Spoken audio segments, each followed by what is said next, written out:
Oi, gente, tudo bom? Essa aula é sobre tecido adiposo e tecido cartilaginoso, dois dos nossos tecidos conjuntivos especiais.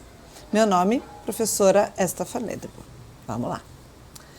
Então, olha só para a gente lembrar, né, que o tecido adiposo e o cartilaginoso fazem parte dos tecidos conjuntivos especiais. Então, todo tecido conjuntivo tem necessariamente fibroblasto. O tecido conjuntivo, a célula principal dele são os fibroblastos. E os fibroblastos podem, sob condições especiais, se diferenciar em células ósseas, né, osteoblastos ou osteócitos mais para frente, células adiposas, que é o que a gente vai falar hoje, condrócitos, ou seja, células das cartilagens, que é o que a gente também vai falar hoje, e às vezes, elas também podem se diferenciar em célula muscular lisa, que não é o assunto de hoje. Osso, tecido adiposo e cartilagem, todos fazem parte dos tecidos conjuntivos, tá? Então isso aqui é só para a gente lembrar que o fibroblasto é uma célula que, sob estímulo adequado, pode se diferenciar em qualquer uma delas, provando então que são todos dos tecidos conjuntivos.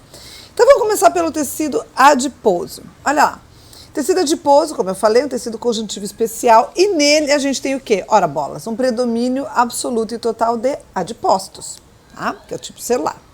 O tecido adiposo corresponde a 20 a 25% do peso corporal das mulheres e 15 a 20% do peso corporal dos homens. Claro, a gente sabe que a distribuição de gorduras entre homens e mulheres, entre machos e fêmeas é diferente, né?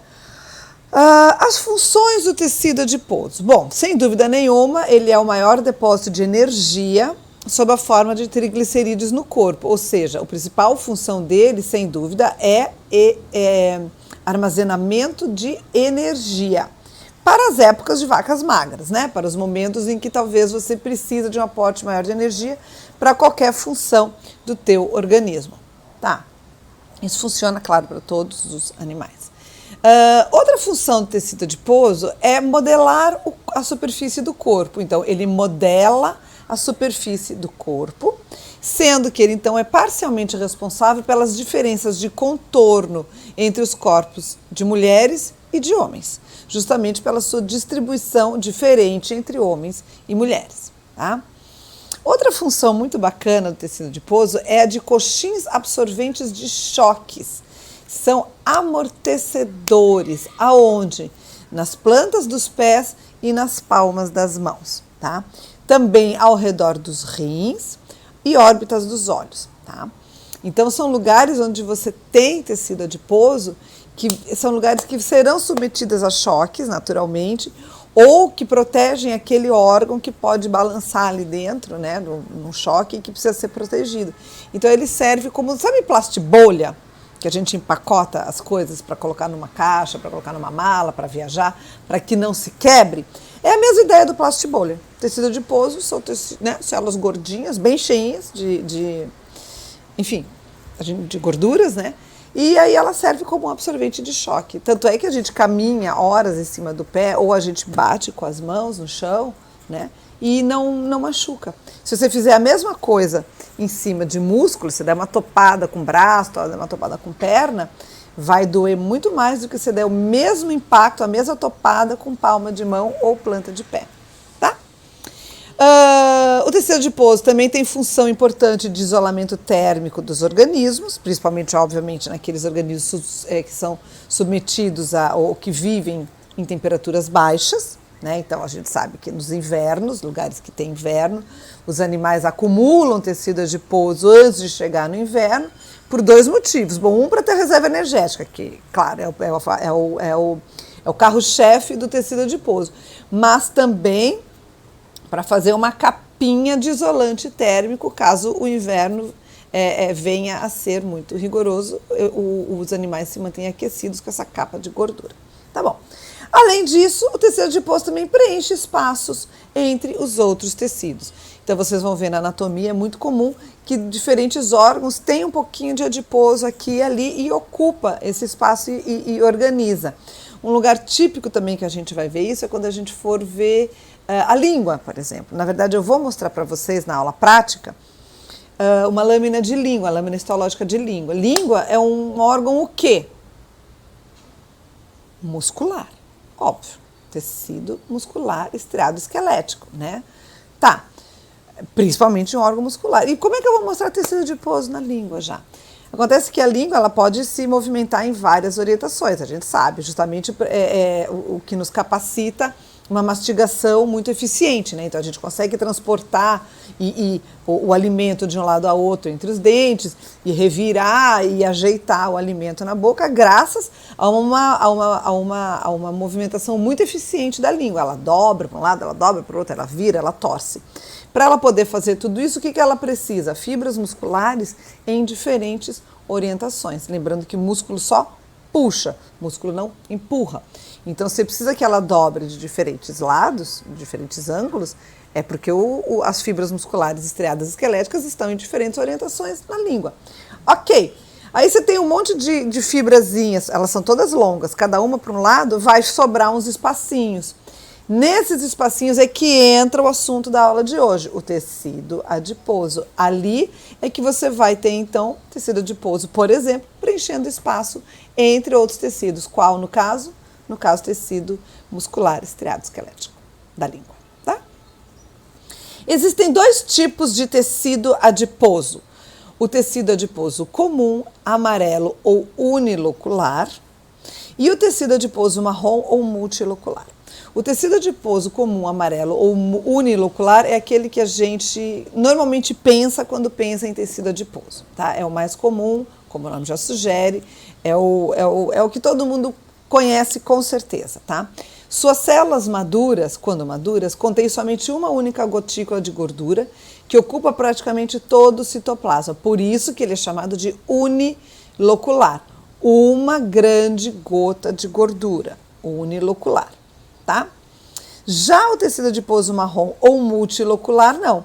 Nas suas células maduras você tem numerosas gotículas de gordura menores do que essa aqui e em grande quantidade. E dentro das células do tecido adiposo marrom também você tem uma quantidade muito maior de mitocôndrias, tá? Essas são as diferenças histológicas básicas entre esses dois. A gente vai voltar a falar disso daqui a pouquinho. Antes disso, então vamos falar da origem dos adipócitos, de onde é que eles vêm. Então, as células adiposas ou adipócitos se originam no embrião, desenvolvimento embrionário. A partir do quê? Células do mesênquima. Vocês ainda não viram embriologia, mas não importa, a gente fala igual. O que é mesênquima? Mesênquima é um tecido conjuntivo embrionário que realmente só ocorre durante o desenvolvimento embrionário. Não é nenhum dos tipos de tecido conjuntivo especial que a gente falou para vocês na aula de conjuntivo. Não é nenhum daqueles, tá? É tecido mesenquimatoso, é mesênquima, que é um tipo de tecido conjuntivo. Só que ele não entra naquelas classificações porque ele só ocorre no embrião, tá? E o que tem de espetacular no mesênquima? O mesênquima é bacana porque ele é constituído de células mesenquimais, célula mesenquimal, é a mesênquima, célula mesenquimal. As células mesenquimais podem se diferenciar em uma série de outros tipos celulares, tá? No caso aqui, a gente está querendo chegar no tecido adiposo, então o que ele precisa para se transformar em tecido adiposo? Insulina. Célula mesenquimal, quando estimulada pela insulina, pode se transformar em duas opções, ou tecido adiposo marrom ou tecido adiposo branco.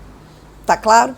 Aqui um esquema mostrando a evolução, então, de uma célula mesenquimal, embrionária, indiferenciada, que pode se diferenciar em fibroblasto, beleza, tecido conjuntivo, ok, pode se diferenciar em fibroblasto, ou pode se transformar em lipoblasto.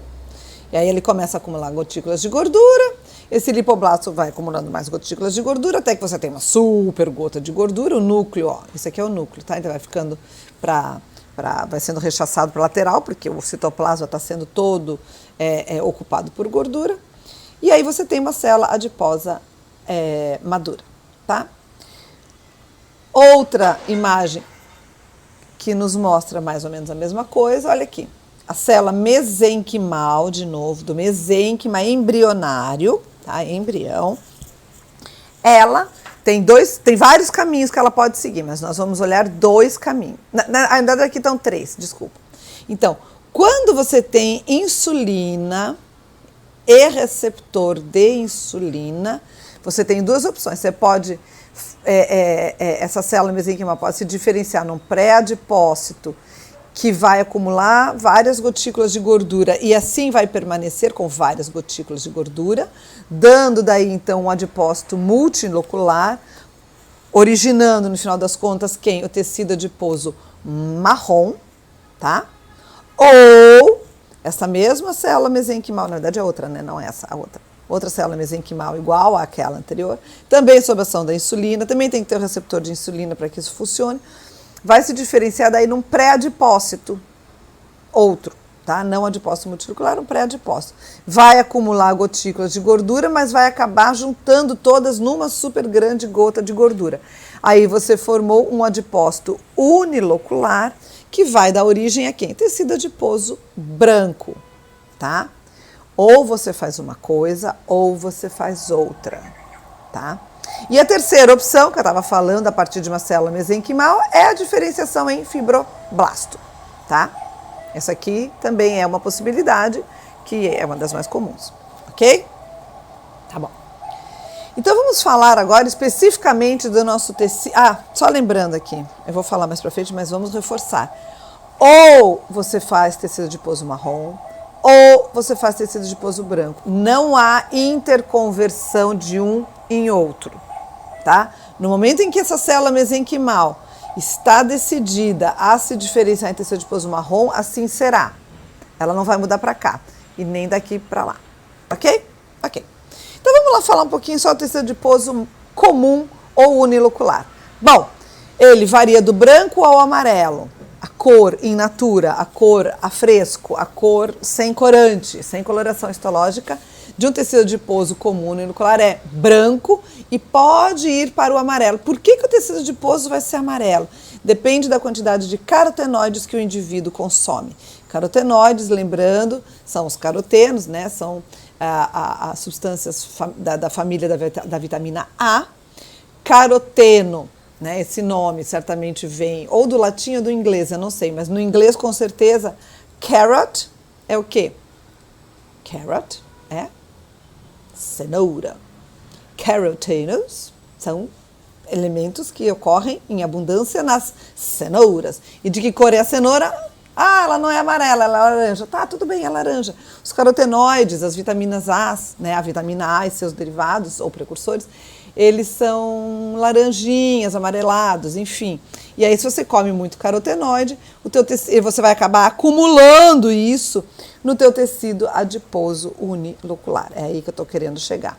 Então, você pode comer ou muita cenoura, ou muito mamão, né? Esses elementos, esses alimentos é que vão ter muitos carotenoides. Aí, teu tecido adiposo vai ficar mais amareladinho. Tá bom.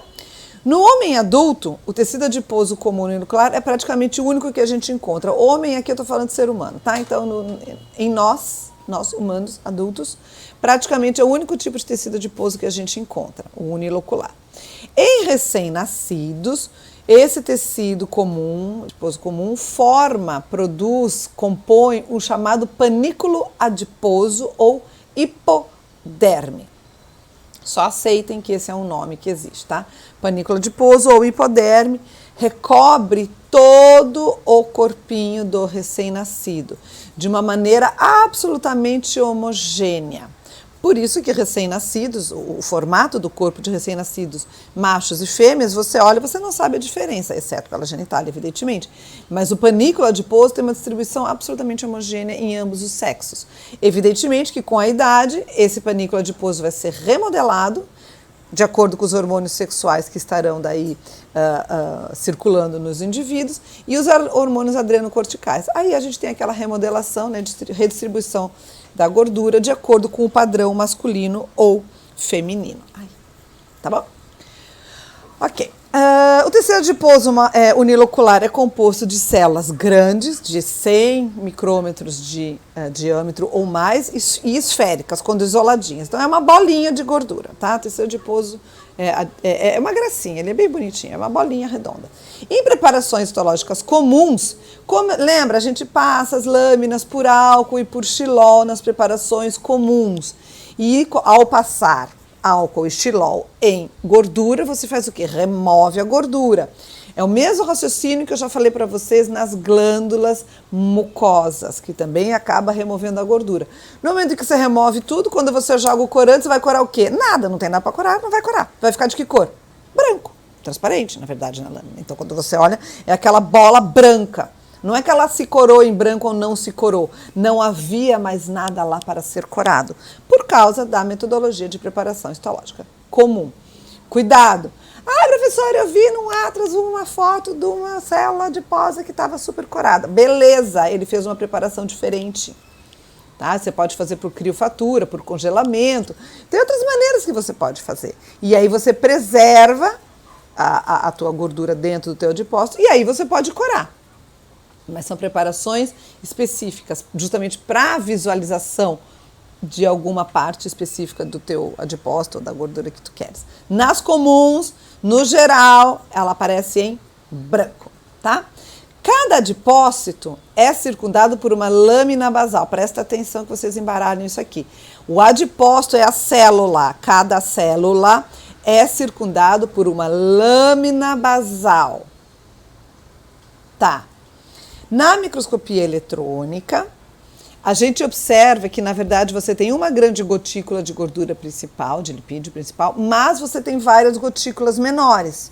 Só que isso a gente só enxerga na microscopia eletrônica, tá? Então, ele continua sendo chamado de unilocular, mesmo tendo mais gotículas. Não é motivo para mudar o nome do tecido, tá? É só para saber que, além daquela grande gota, tem outras pequenininhas, bem pequenininhas. Ok. As gotículas de gordura, todas elas, a principal e as pequenas, não têm membrana envolvente. Membrana dentro da célula. Tipo, membranas do retículo endoplasmático, membrana do Golgi, membrana de vesículas que contém produtos de secreção. Essas organelas têm membranas internas que isolam, né? Cada parte dentro do citoplasma. A gotícula de gordura do tecido adiposo unilocular não tem membrana, tá? Membrana. Tem só uma redezinha de filamentos intermediários que organiza, né? Que segura aquela gota isolada do resto do citoplasma, tá? E o tecido adiposo é extremamente irrigado, tá? É um dos tecidos mais irrigados que a gente tem. Por que será que ele tem que ser irrigado, gente? Irrigado com vaso sanguíneo, eu tô falando, né? Por quê? De que me adianta eu ter uma reserva energética se eu não consigo acessar essa reserva energética? O que me adianta eu ter o supermercado se eu não consigo ir até o supermercado para pegar os mantimentos e levar para minha casa? Eu preciso de uma via de comunicação. Eu preciso de acesso, tanto para colocar no tecido adiposo e guardar para tempos ruins, quanto para capturar isso, né? Requisitar essa reserva energética para usar porque eu estou precisando. Então, ele é um tecido muito irrigado.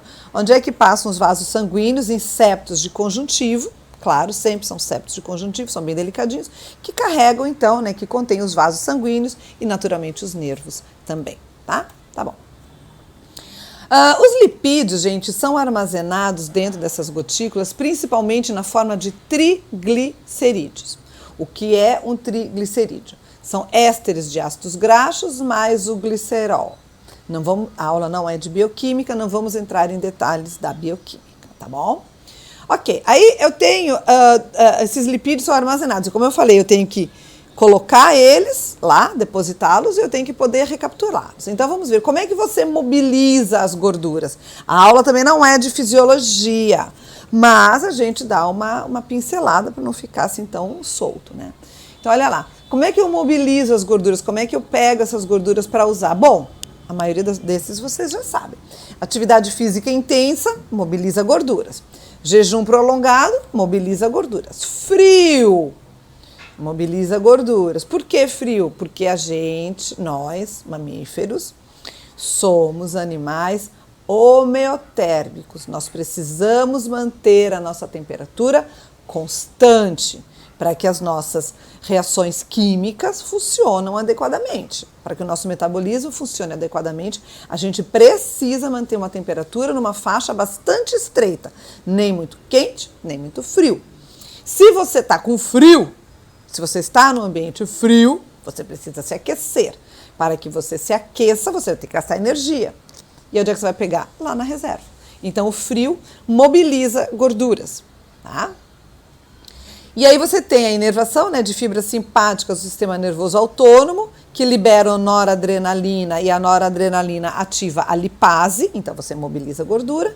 E o equilíbrio insulina-glucagon, né, catecolaminas e prostaglandinas, todos esses também vão influenciar na mobilização das gorduras, tá? Mas aí já entra muito na fisiologia, aí a gente não vai entrar aqui na nossa aula, tá bom? Da onde é que vêm as gorduras? Bom, minha gente boa, vocês sabem, pela boca, você come, alimentação. Então é aquilo, os triglicerídeos, né, são trazidos como triglicerídeos dos quilomicrons, lá na digestão, paciência, tá comendo. Outra origem, do fígado. Ah, tá bom.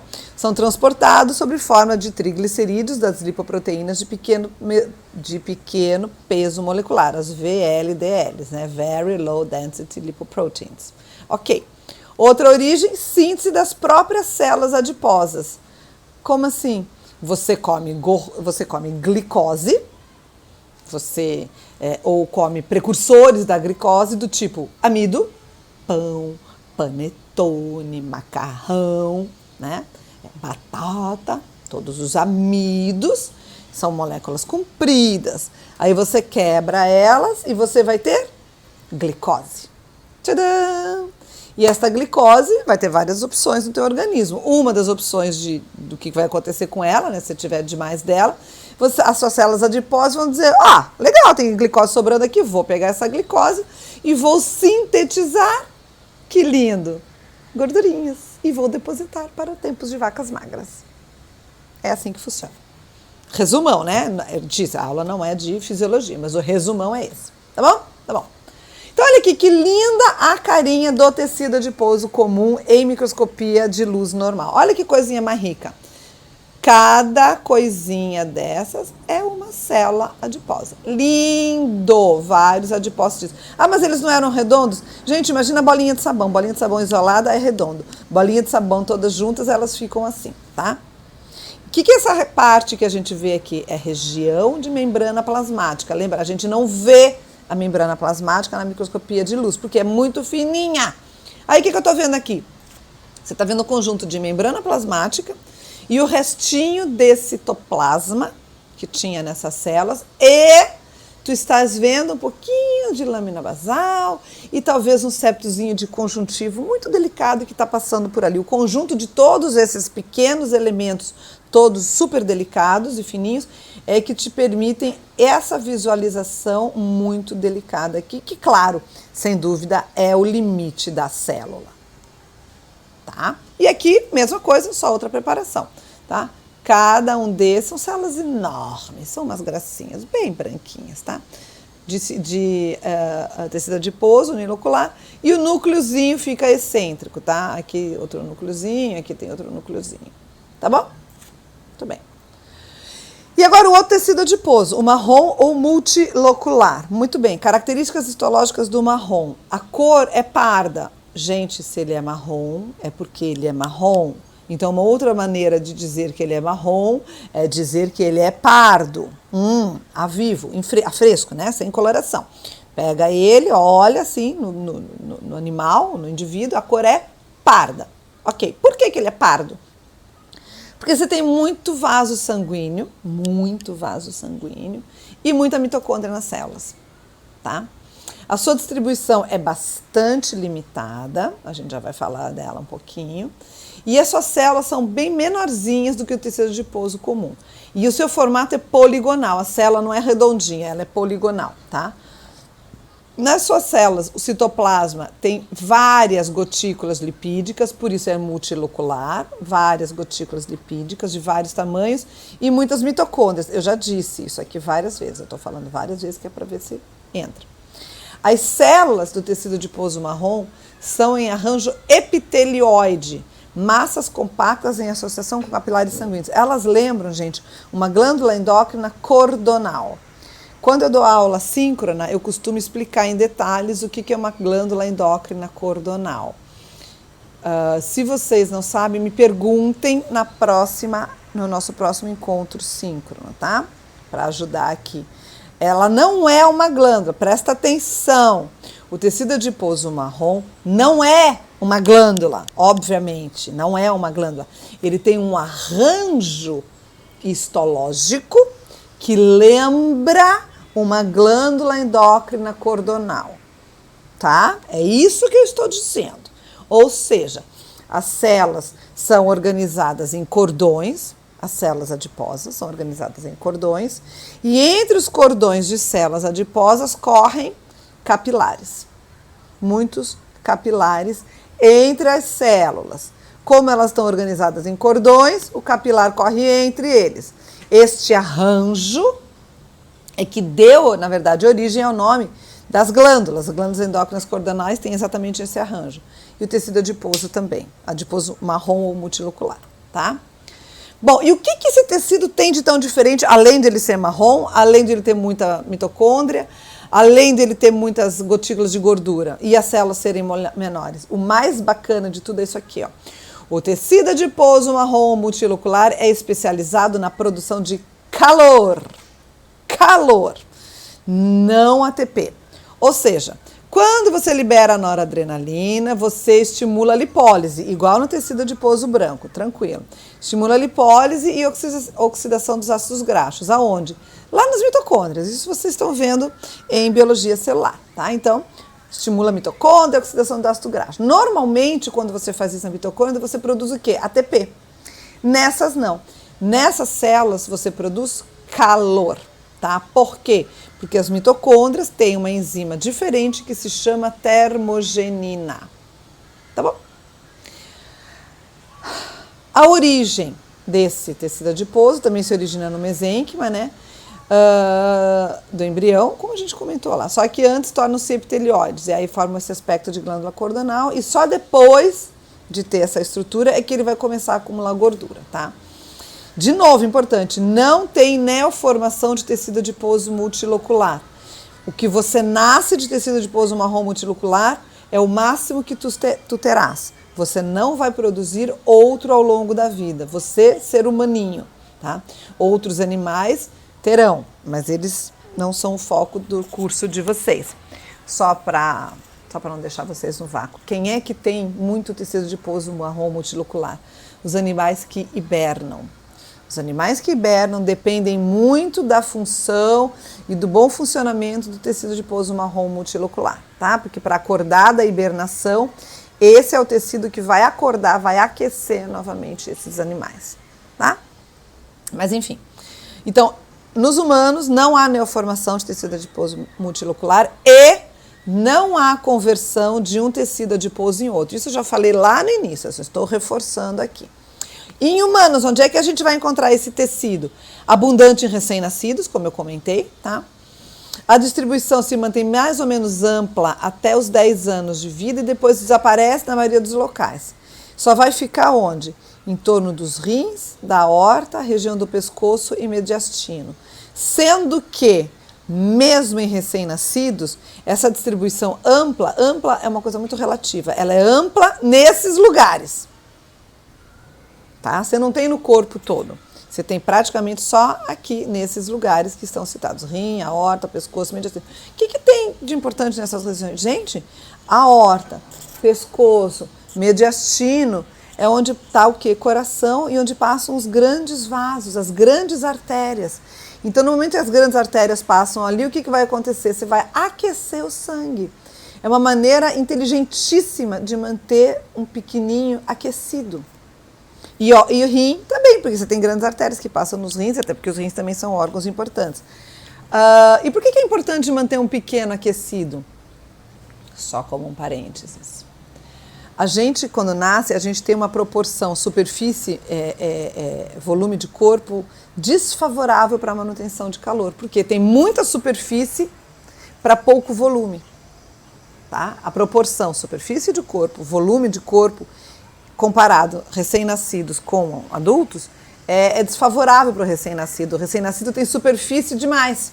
E aí ele perderia, ou poderia perder, calor demais. Além do que o termostato dele também não é muito bem regulado ainda, ele ainda tem que dar uma ajeitadinha nisso.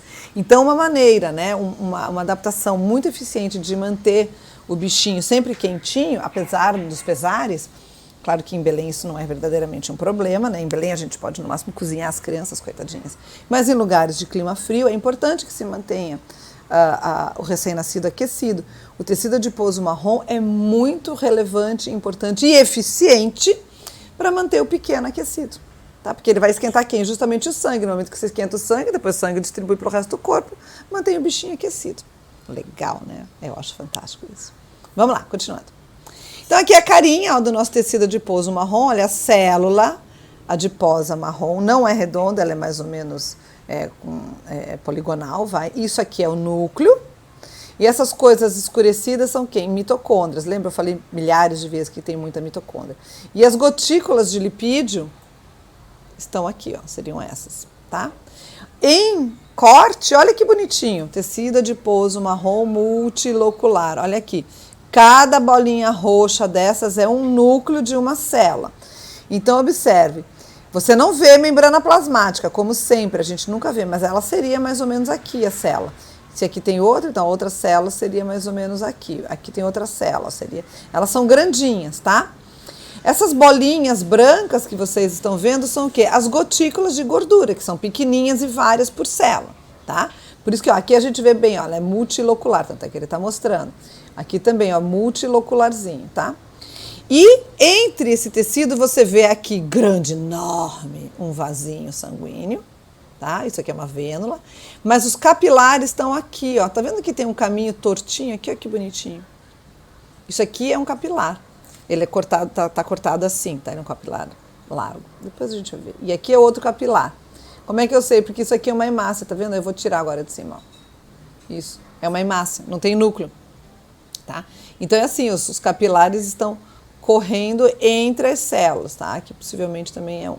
Tá bom? Muito bem, então terminamos a primeira parte da aula de hoje, que era tecido adiposo, os dois tipos de tecido adiposo. Agora a gente vai falar tecido cartilaginoso ou as cartilagens, tá? Essa é a segunda parte da aula de hoje. São dois assuntos bem curtinhos, por isso que a gente consegue dar tranquilamente os dois numa aula só. Então vamos lá, tecido cartilaginoso. É também um tipo especial de tecido conjuntivo. A sua rigidez é intermediária entre tecido ósseo e tecido conjuntivo denso. Então, tem tecido conjuntivo denso, cartilagem, osso, tá? Quando a gente fala em rigidez. Ok. As cartilagens ocorrem em poucos lugares do corpo humano. Alguns exemplos são anéis da traqueia, partes da laringe, septo nasal, orelhas, junções das porções anteriores das costelas com o externo e as articulações do tipo poliaxial, ou seja, as articulações essas, né? E essas são então as cartilagens articulares, tá? Então, as cartilagens são realmente de distribuição bem restrita. Qual é a função das cartilagens? Para que elas servem? Qual é a moral desse tecido? A função das cartilagens, ou as funções das cartilagens são suportar os tecidos moles, né? Quando a gente fala anéis da traqueia, por exemplo, a traqueia é um tubo, por dentro dele tem que passar ar. Se ele fosse um tecido sem nenhuma estrutura, no momento em que o ar passou, que não estava ventilando, ele pode colabar. Aí você ia ter que fazer uma força louca para abrir. Não, você quer que ele mantenha sempre aberto para que facilite a passagem de ar sem tanto esforço por parte dos músculos respiratórios. Então, olha lá, suportar tecidos moles. Esse é um exemplo. Tá? Tem outros vários que também suportam tecidos moles. Tá? Revestir, né, superfícies articulares. Sim. As articulações, é onde a gente normalmente, quando pensa em cartilagem, inclusive a gente normalmente pensa logo em articulações, tá? Qual é a moral de você ter uma cartilagem ali? Absorver os choques, entre os ossos, né? Nos passos, nos movimentos, né? Você sempre vai ter teria um choque entre osso e osso, então a cartilagem evita esses choques e facilita o deslizamento entre os ossos, tá? E outra função muito importante das cartilagens, é servir de base para a formação e crescimento dos ossos longos, tá? Isso aqui é a parte da embriologia, mas é necessário que você tenha a cartilagem. Então vamos lá, do que é constituída a cartilagem? Quais são os elementos que constituem esse tecido? 3 elementos a gente pode dividir para tornar didático: células, material extracelular e pericôndrio. Então vamos lá. Quais são as células que compõem as cartilagens? São chamados de condrócitos. Qual é o material extracelular que compõe as cartilagens? É chamada de matriz especializada. Tá? A gente já viu matriz também em conjuntivo. Tá? Lembra, o conjuntivo é constituído de células, principalmente fibroblastos. Tem outros que habitam o conjuntivo, mas as células principais do conjuntivo são os fibroblastos. E você tem a matriz extracelular do conjuntivo, né? Que eram as fibras as fibras e a substância fundamental amorfa. Nas cartilagens, a gente também tem um material extracelular importante. É conjuntivo, gente. Todo conjuntivo tem que ter uma matriz extracelular importante, tá? E o nome é uma matriz especializada, e nessa matriz especializada a gente vai ter lacunas. Lacunas, ó, são buraquinhos, são cavidades. Cavidades na matriz, nas quais, né, nas cavidades, ficarão os condrócitos. Então, cavidades na matriz, onde ficam as células, os condrócitos. E esses condrócitos podem ficar isolados ou em grupos dentro dessas lacunas. Outra parte, pericôndrio. O pericôndrio também faz parte das cartilagens e, na verdade, o pericôndrio é uma bainha de tecido conjuntivo que recobre as cartilagens, menos as cartilagens articulares e a cartilagem fibrosa, tá? No pericôndrio, nós encontramos células indiferenciadas que podem se diferenciar em condroblastos.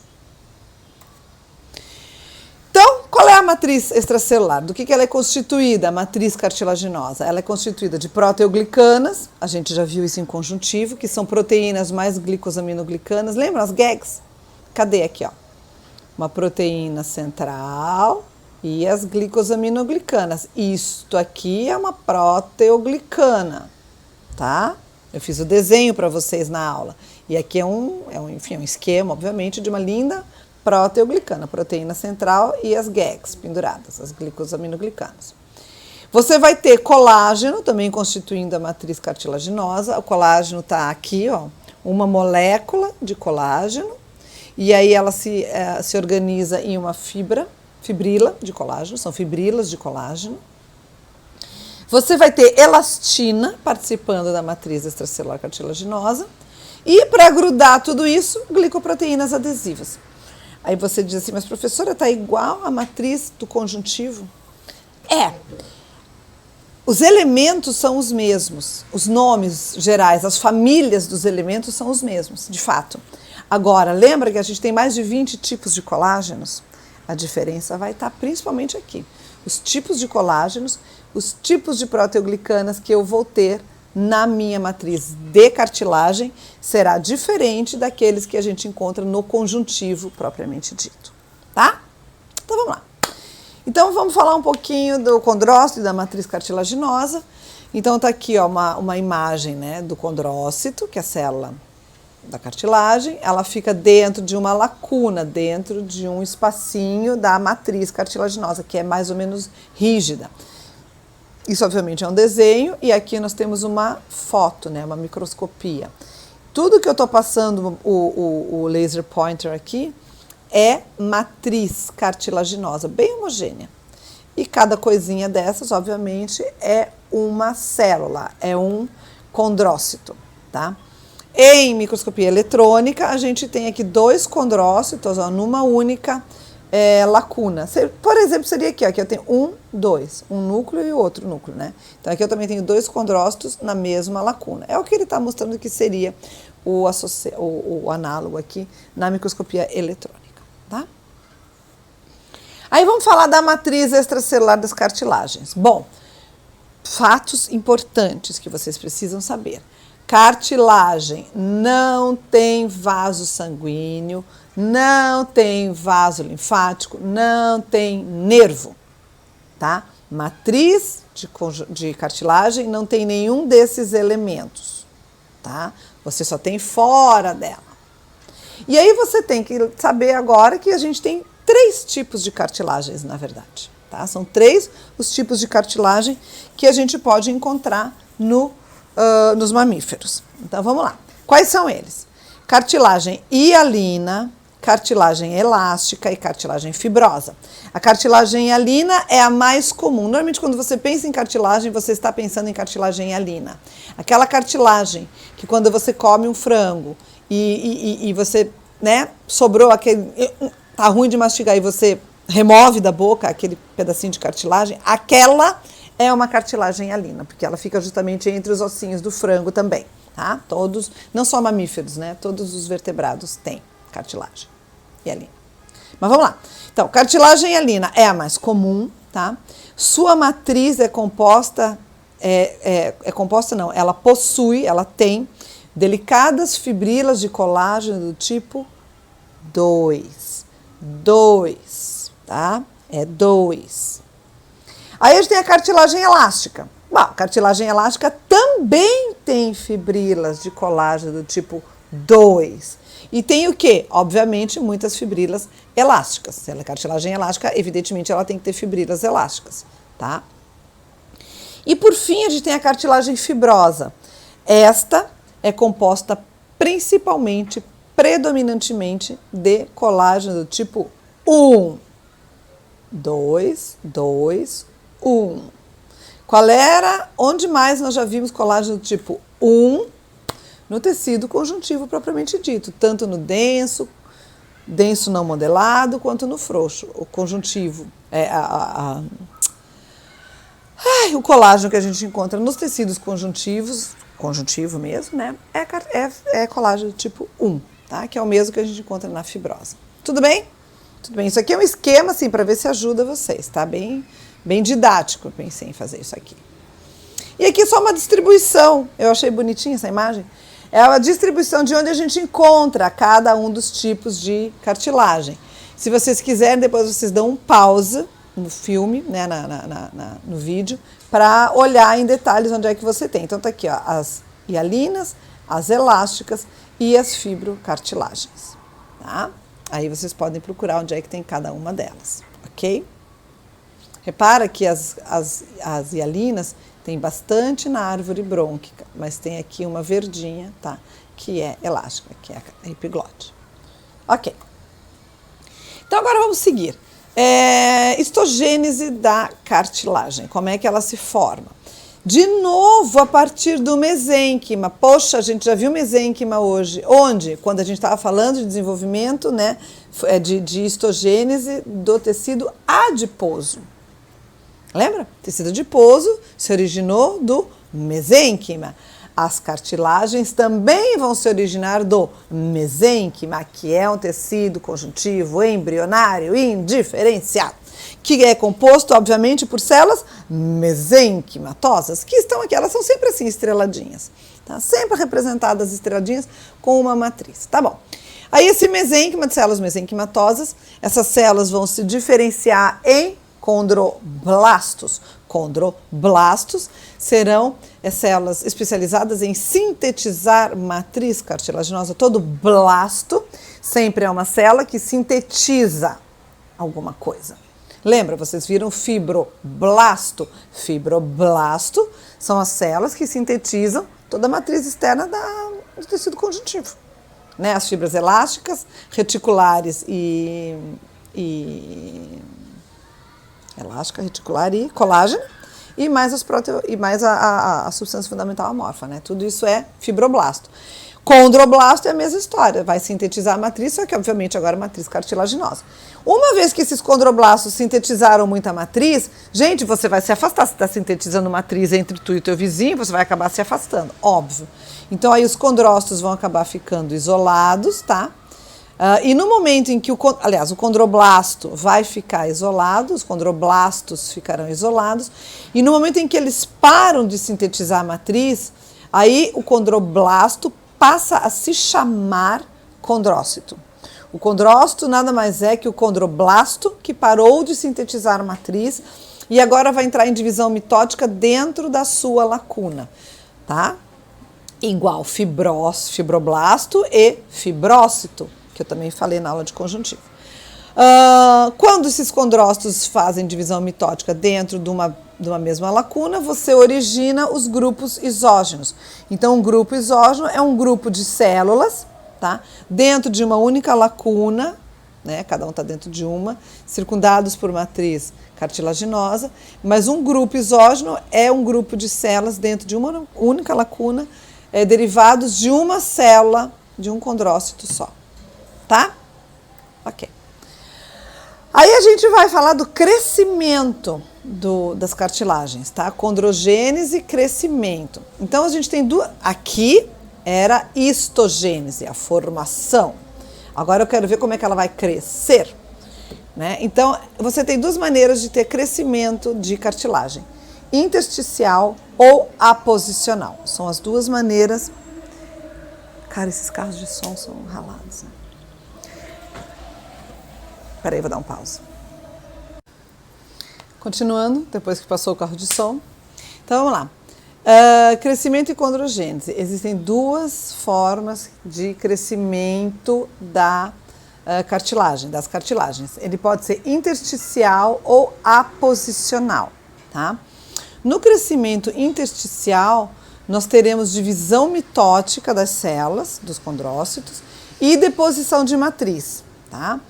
Então, você tem já a tua célula dentro da tua lacuna e ele vai se dividindo e depositando matriz. Isso é crescimento intersticial, do interstício para fora. Então, é de dentro da matriz para fora, tá? Na última fase desse desenvolvimento, desse crescimento intersticial, muito pouca deposição de matriz vai acontecer e aí você vai ter, na verdade, a divisão mitótica e você vai então ter a formação dos grupos isógenos. Então, a formação dos grupos isógenos é a parte final, né, do crescimento intersticial. Ok. E aí, crescimento aposicional, vem de apor, né, de colocar ao lado. Crescimento aposicional, ele vai ocorrer somente a partir do pericôndrio, tá? Ou então na superfície da cartilagem, quando ela não tem pericôndrio. Mas, enfim, tá? É sempre a partir do pericôndrio. Porque, gente, a cartilagem, ela tem uma estrutura mais ou menos rígida. Vai chegar um momento em que o crescimento intersticial não será mais possível pela própria estrutura da matriz cartilaginosa. Aí o crescimento terá de ser aposicional, a partir do pericôndrio, que é aquela capa de conjuntivo que envolve as cartilagens, tá? Então, olha só, continuando, né, crescimento. Aí, durante o crescimento, você vai ter a formação de duas regiões de matriz, uma chamada de territorial e uma chamada de interterritorial. A matriz chamada de territorial é a matriz cartilaginosa que fica em contato íntimo com cada condrócito, tá? É aquela mais pertinho dos condrócitos. E ela é PAS positiva, ácido periódico de Schiff positiva. Por quê? Porque ela tem muitas glicoproteínas ainda, tá? Então ela se cora bem com isso aí. Ela compõe um halo lacunar, que é uma camada interna da matriz territorial, tá? Lá você vai ter o arranjo das fibrilas de colágeno frouxo, é um arranjo frouxo ainda, na territorial. Mas, afastado dos teus condrócitos, tu terás a matriz interterritorial. Ali, essa é a matriz então, que separa os condrócitos, né, ou grupos deles, grupos de condrócitos, que são envolvidos pela matriz territorial. A matriz interterritorial é pouco corada, ou seja, ela também não se cora por PAS positivo, ela tem um rearranjo na sua matriz, nos seus elementos, tá? Ela é constituída principalmente por o quê? Fibrilas de colágeno tipo 2 de maneira bem aleatória e proteoglicanos, tá? Então aqui, ó, a fase final vai do crescimento intersticial. Você tinha deposição de matriz, aí chega um momento ela para de depositar a matriz e continua a divisão. Aí ele se divide e forma um grupo isógeno, pode ser chamado também de grupo isogênico, tanto faz. né, do grego isos, igual, genus, família ou espécie. Isogênico é porque são células oriundas da mesma célula original que estava naquela lacuna. Isso acho que é meio óbvio, tá? E aqui uma imagem, né, uma microscopia, onde você tem aqui, ó, é matriz interterritorial, tá vendo? Ela se cora menos. E aqui pertinho deles, tá vendo que a matriz ela é mais escurinha? Isso é um grupo isógeno, isso aqui é outro grupo isógeno, esse é outro grupo isógeno, tá? E aqui em volta dele você tem a matriz chamada de territorial. Aqui, deem um pause e deem uma lidinha aqui, porque tem informações bastante importantes aqui para vocês, tá? E agora falando então só do crescimento aposicional. Como eu falei, ele ocorre a partir do pericôndrio. Então olha aqui, isso aqui, ó, é a parte externa, é o conjuntivo. Aí aqui você tem o pericôndrio, parte fibrosa, e a parte condrogênica do teu pericôndrio. Então isso aqui tudo seria pericôndrio. Daqui até aqui é a matriz cartilaginosa propriamente dita, matriz cartilaginosa, tá? Onde você tem aqui a matriz e aqui, ó, as células, os condrócitos, tá? Aqui é um grande grupo isógeno, aqui outro grande grupo isógeno. E aí do outro lado você vai ter o que? De novo, pericôndrio, óbvio, de um lado, né, a camada condrogênica e aqui de novo a camada fibrosa, tá? Isso aqui de novo é pericôndrio. Na verdade aqui ele colocou só o pericôndrio, aqui já seria o conjuntivo adjacente, tá bem. Então aqui é o conjuntivo adjacente, que ele é meio difícil saber onde é que acaba o conjuntivo e onde está o pericôndrio, mas tudo bem. A partir do pericôndrio é que você vai ter no pericôndrio algumas células que têm a capacidade de se diferenciar, elas estão quiescentes, tá? E aí no momento em que você precisa de crescimento da matriz cartilaginosa, essas células se diferenciam, né? Elas se acordam para a vida, digamos, e aí elas vão se diferenciar em condroblastos, tá? Por isso que é chamado de camada condrogênica. Então aqui ó, você tem um condroblasto. Os condroblastos então vão sintetizar bastante matriz, conforme ele sintetiza ele vai sendo envolto, obviamente, pela matriz cartilaginosa, né? No momento em que ele é todo envolto em matriz, aí ele deixa de ser um condroblasto, vira um condrócito, e aí ele pode ou não fazer divisão mitótica, formando ou não os grupos isógenos. E isso é crescimento aposicional, a partir do pericôndrio. Essas células se diferenciam em condroblastos e começam a sintetizar ativamente matriz. E claro, com isso você vai ter o crescimento da tua matriz cartilaginosa. De novo, aqui está tudo isso explicado com bastante cuidado. Podem dar um pausa e dar uma lida. Então aqui é outra imagem falando só do crescimento aposicional. Então olha só, isso aqui seria do pericôndrio, a camada fibrosa, e essa aqui seria a camada condrogênica. Evidentemente isso aqui é microscopia eletrônica. Então agora essa célula, que aqui estava um risquinho, ó, só esse fiozinho, só o núcleozinho corado bem fininho, bem, não se via nada e quase não se via citoplasma. Numa microscopia eletrônica, evidentemente tudo se revela, né? Então você tem aqui uma célula, um pouquinho de matriz, e aqui a outra célula. Isso aqui é núcleo, isso aqui é citoplasma. Núcleo, citoplasma. E essa aqui já é um condroblasto. Tudo isso aqui é o condroblasto, citoplasma, e isso aqui é o núcleo, tá? Então aqui ele está mostrando de novo que a partir do pericôndrio você vai ter a diferenciação da camada condrogênica em condroblastos, e os condroblastos vão começar a sintetizar a matriz. E claro, conforme eles vão sintetizando, eles naturalmente vão se afastando uns dos outros. Tudo bem? Tudo bem. Então agora vamos falar de cada cartilagem. A gente falou de como ela se forma e a gente falou de como ela cresce. Dois sistemas de crescimento, aposicional e intersticial. E agora vamos falar das peculiaridades de cada tipo de cartilagem. Cartilagem hialina.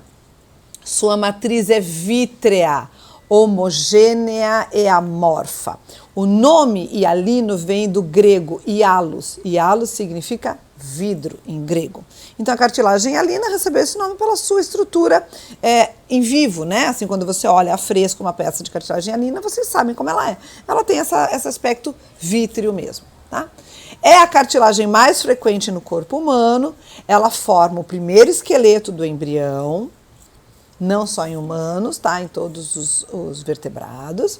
E ela vai ser substituída lentamente por esqueleto ósseo, através do processo chamado ossificação endocondral, que será assunto de outra aula. A aula de osso é que nós vamos ver isso aqui. Então, não se estressem agora com isso, tá?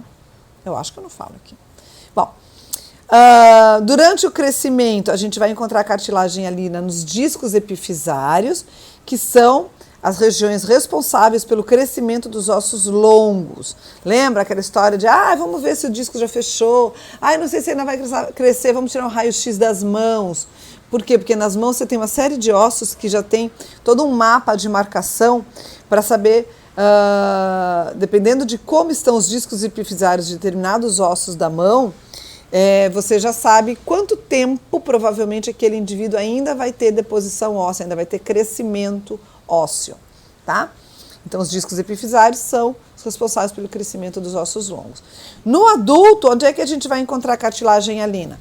Parede das fossas nasais, traqueia, brônquios, extremidade ventral das costelas, onde se liga, né, ao externo, e superfícies articulares dos ossos longos. Então, só relembrando, olha aqui, localização das cartilagens hialina, mas como aqui também tem a fibrosa, eu coloquei, olha aqui tem a fibrosa, que é a vermelhinha. Então, cartilagem hialina tem, eu gostei dessa imagem por causa disso, tem o disco epifisal em crianças, né, em jovens, enquanto os ossos ainda estão em crescimento, então isso aqui são os discos epifisais, tá? E você encontra, obviamente, a cartilagem hialina em todos esses pontos aqui, ó, marcados em azul, tá? Tudo bem? E tem ainda em toda a parte da árvore brônquica que ele não colocou aqui, ele colocou aqui a cartilagem hialina só entre ossos.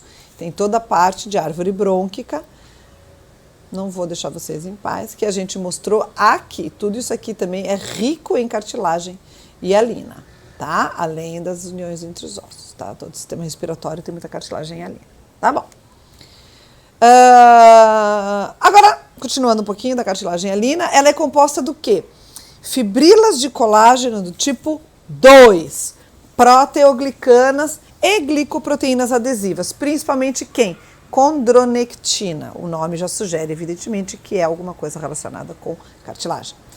A cartilagem hialina, ela tem uma grande quantidade de água de solvatação, tá? Água de solvatação é uma água que fica não ligada covalentemente, ela fica só fortemente aderida ao que quer que seja, no caso a cartilagem hialina, por causa das suas proteoglicanas, né? A gente viu tudo isso no conjuntivo.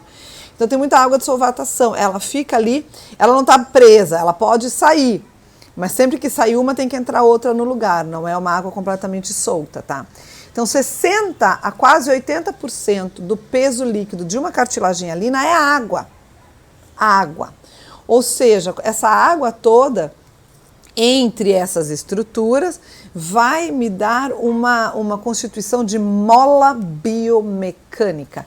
Por isso que ela serve de amortecedor de choques, a cartilagem hialina, tá? E também, através dessa água de solvatação, que você vai ter a difusão dos pequenos solutos. Quais? Eu não falei que cartilagem não tem vaso sanguíneo? Como é que eu vou nutrir os pobres dos condroblastos ou dos condrócitos que estão dentro da cartilagem? Como é que eles vão respirar?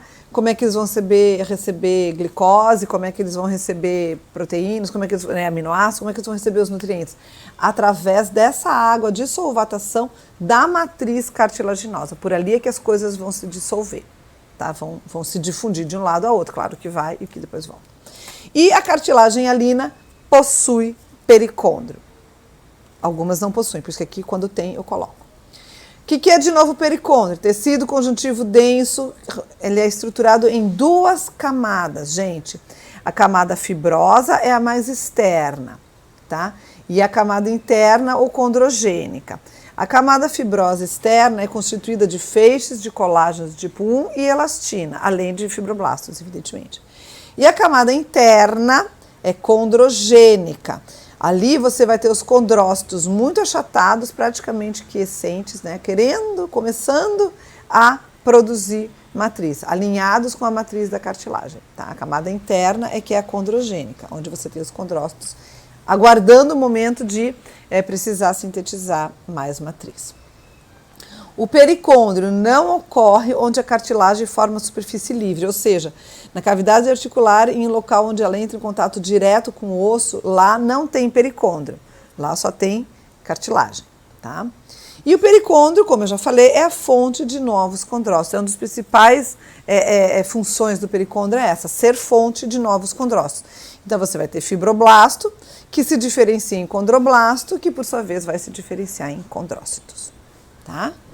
O pericôndrio também a outra grande importância do pericôndrio é ser a fonte de nutrição, oxigenação e eliminação dos refugos metabólicos da cartilagem. Por quê? Gente, o pericôndrio é conjuntivo. Se ele é conjuntivo, esse tem vaso sanguíneo. É lá que passam os vasos sanguíneos, no pericôndrio. Então, se você tem vaso sanguíneo no pericôndrio, ele que vai trazer os nutrientes, né, e levar embora os refugos para as células da cartilagem, tá? Ok. E aqui algumas imagens, né, de microscopia de luz da cartilagem hialina, em menor aumento e maior aumento a mesma coisa. Olha aqui, ó, isso aqui é o pericôndrio, fica por fora de um lado e de outro. Claro, é uma peça inteira, né? Então você vai ter pericôndrio em torno dela e todo. Quando você corta, você vai ver nas duas laterais o pericôndrio, tá? É uma questão de corte. Pericôndrio, olha aqui, esse dois aqui, ó, são os condroblastos, tá vendo? São células pequenininhas ainda que estão sintetizando matriz. Essas aqui, ó, já são os condrócitos dentro das lacunas, tá? Esses aqui, por exemplo, formando grupos isógenos, tá? E aqui a matriz homogênea. E aqui pericôndrio de novo. Em maior aumento, pericôndrio, ele chega a tá descamando assim, ele dá uma rasgadinha, porque ele é em fibras, né? O pericôndrio é conjuntivo denso, se você quiser. Tem muita fibra, colágena. Então, claro, ele tem ele dá uma rasgadinha na hora da preparação, tá? Pericôndrio, aqui já tem os condroblastos, ó, os primeirinhos começando a sintetizar a matriz, um belíssimo grupo isógeno aqui. E nessa imagem ele mostra para nós, ó, a matriz territorial, aliás, a matriz territorial, perdão, é essa aqui, ó, essa escurinha, ou essa escurinha aqui, territorial, e a interterritorial é essa mais clarinha, tá? Se cora menos. Tá bom. E aqui uma outra visão de cartilagem hialina, de novo com super resumo, isso aqui é do Kirzenbaum, do livro do Kirzenbaum, todas essas informações aqui, é um resumo, são muito importantes, e aqui as células da cartilagem hialina. Cartilagem hialina, na verdade, não tem muito grupo isógeno, são mais raros os grupos isógenos nas cartilagens hialinas, tá? Deem uma olhada. A vascular tem pericôndrio, colágeno tipo 2 e forma o esqueleto onde é que ela é encontrada. Tá? E são os elementos importantes para vocês lerem aqui. Aí vem a cartilagem fibrosa. Bom, a cartilagem fibrosa é um intermediário entre conjuntivo denso e cartilagem hialina. Tá? Ela sempre é associada ao conjuntivo denso modelado, sendo que você não sabe muito bem onde acaba o tecido conjuntivo denso modelado e onde começa a cartilagem fibrosa. Limite impreciso. Cartilagem fibrosa é composta de muitas fibras colágenas do tipo 1, que é o mesmo tipo de fibra colágena do conjuntivo denso modelado, tá?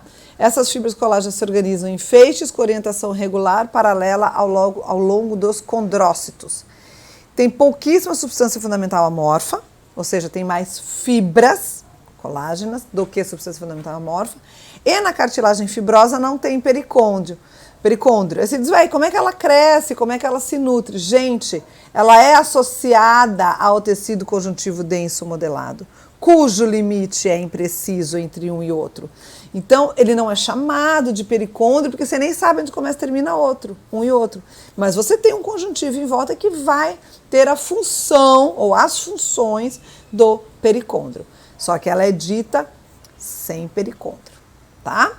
Onde é que você vai encontrar a cartilagem fibrosa? Pontos em que alguns tendões se inserem nos ossos, a articulação externo-clavicular e temporomandibular, nos meniscos das articulações dos joelhos, sínfise pubiana e os discos intervertebrais, tá?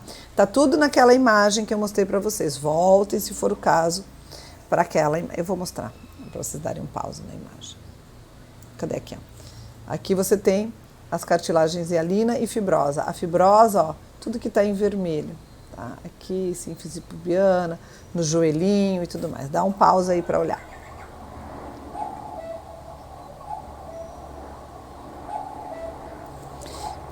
Tá. E aqui, então, a imagem da nossa cartilagem fibrosa em microscopia de luz, tá? Menor aumento, maior aumento. Repara, elas são bem... As células, cada bolinha dessas é uma célula, um condrócito, tá? Bem bonitinho. E entre elas, quem? Os feixes de fibras colágenas, tá? Aqui em maior aumento. Olha aqui os condrócitos, tá? E os feixezinhos de fibras colágenas correndo assim. Aqui você consegue enxergar ele até melhor. Tá? Eles são bem organizadinhos.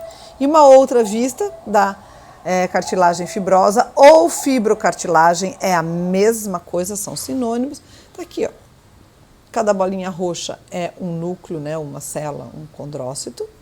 E em volta você tem a cartilagem, tá? E as setas só estão mostrando como esses condrócitos estão alinhados ao longo das fibras de tensão, porque a cartilagem ela aguenta muita tensão, né? Então toda ela é organizada justamente para resistir às tensões.